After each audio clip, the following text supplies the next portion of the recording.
दरम्यान उद्धव ठाकरेंनी शिवाजी पार्कवर जाऊन पुतळ्याची पाहणी केली। नेमकं काय घडलं याचा आढावाही त्यांनी घेतला। तर पुतळ्याची पाहणी केल्यावर उद्धव ठाकरेंनी मोठा आरोप केला। पंतप्रधान मोदी यांच्या आईचा अपमान झाल्यानं बिहार बंद पाडण्याचा प्रयत्न झाला होता, तसंच महाराष्ट्र पेटवण्याचा डाव असू शकतो असं वक्तव्य उद्धव ठाकरेंनी केलं। किंवा आईवडील नसणाऱ्या एखाद्या माथेफिरूचंही हे काम असू शकतं असाही संशय त्यांनी व्यक्त केलाय। उद्धव ठाकरेंच्या आधी राज ठाकरेंनीही शिवाजी पार्कवर जात पुतळ्याची पाहणी केली।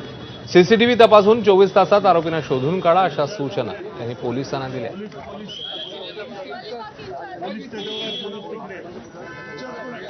तर पुतळ्याची पाहणी केल्यावर उद्धव ठाकरे काय म्हणतायत पाहूया।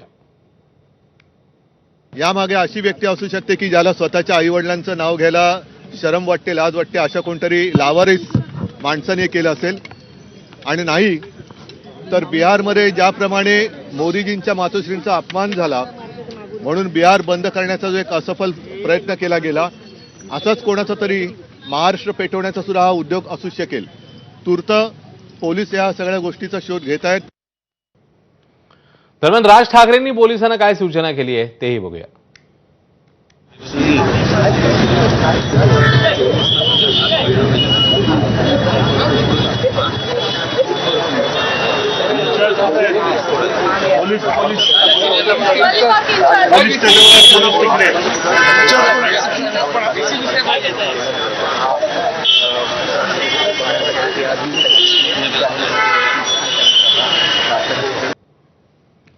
या सगळ्या प्रकरणासंदर्भात मुख्यमंत्री फडणवीस आणि उपमुख्यमंत्री एकनाथ शिंदे काय म्हणतात बघूया।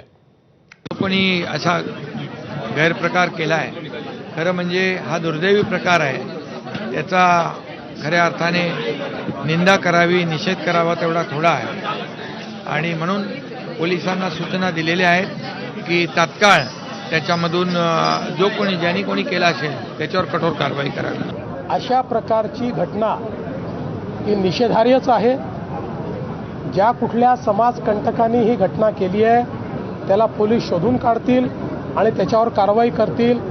यापेक्षा जास्त याला राजकीय रंग देणं हे मला योग्य वाटत नाही।